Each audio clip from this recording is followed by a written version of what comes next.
Hello, we're the Team 40. My name is Edward Didenko. I'm Brian. And I'm Phil. And today we'll be covering the problem description, the simple regression model and data analysis, and the conclusion for the project that we're doing. So the problem description, our question is, does the unemployment rate have a direct relationship with the rate of violent crimes in the following cities? Another one is independent variable. Our independent variable is violent crime rate per 100,000 people. The dependent variable that we chose is unemployment rate, and our data is gonna be looked through ages 2008 until 2017. Looking for the average employment rate for New York, we see that on 2008 it spikes up because of the recession, and by 2010 it consistently goes down. Comparing it to the violent crime rate, also in 2008 the violent crime rate spikes up after during the recession, but in 2010 it goes down as the recession ended. In terms of Miami, as you can see, for the average employment rate for Miami, it's the same thing. 2008 employment rates rised up during the recession, and it's currently continue to gradually decrease after 2010. And for violent crime rate in Miami, the same results are depicted, as you can see, for 2008, and going forward to 2010, it gradually declines. There's a small spike in 2013, but it goes down for the most part. And for the analysis, with expectations to small spikes in violent crime rates in 2014 and 2015, as the employment rate decreases, the violent crime rate decreases in both cities. So you can see your regression stats. Yeah. And regression stats, as you can see here, is for this one is for New York. You gotta move over a little bit so you can see it. Here is just for New York. Top is New York and the bottom is Miami. Yep, we have the regression stats for both New York and Miami. The data shows a direct relationship between unemployment rate and violent crime rate per 100,000 people.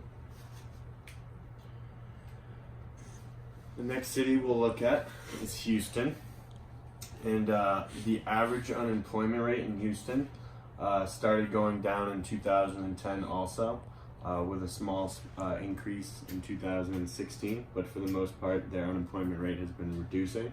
But looking at their violent crime rate per 100,000 people, you can see that in 2009 through 2011, the rate dropped as it did with the unemployment rate.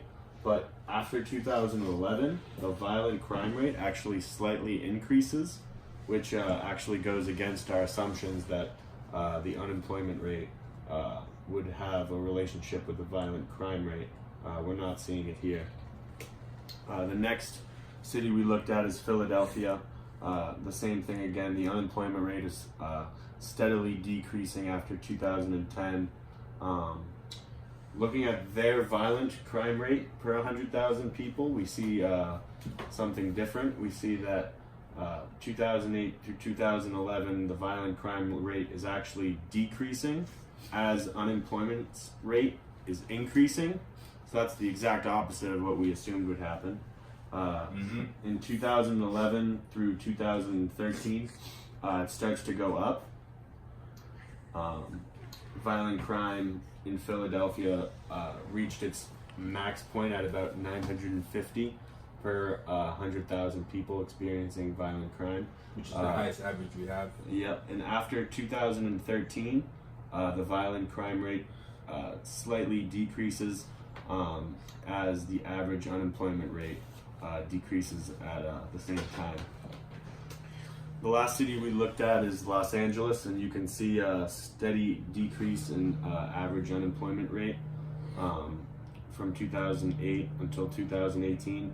And again here with the violent crime rate per 100,000 people, you see that from 2008 until 2013, the rate is reducing as from 2008 until 2010, average unemployment rate is increasing. So again, it's a bit backwards, and it starts to, the violent crimes in Los Angeles actually increase in 2013, and they've been steadily going up, whereas the average unemployment rate has been going down.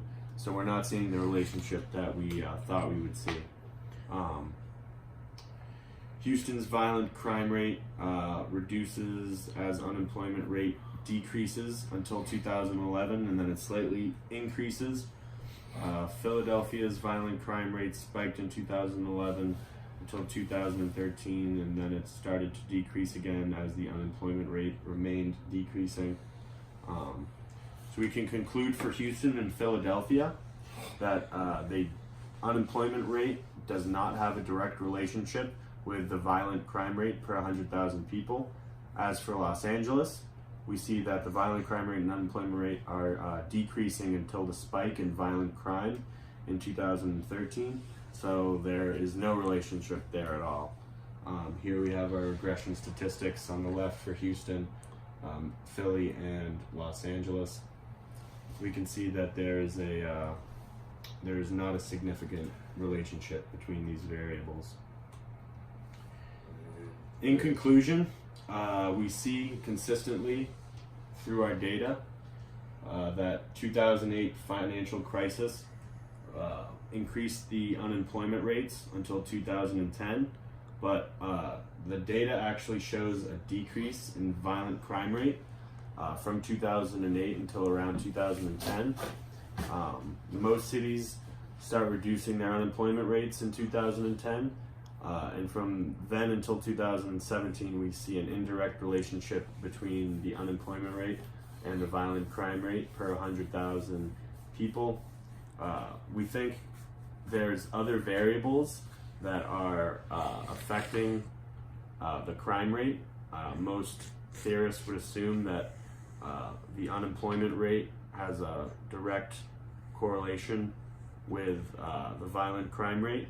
But we have concluded with our data analysis that unemployment doesn't have as much of an impact on violent crime rate as we initially assumed. Things that are contributing to people not committing crimes after they are unemployed would be things such as like welfare. They would lose their welfare if they were caught in a crime, and stricter laws and penalties from police that are discouraging crime. So that is our project, and thank you. Thank you. Thank you very much.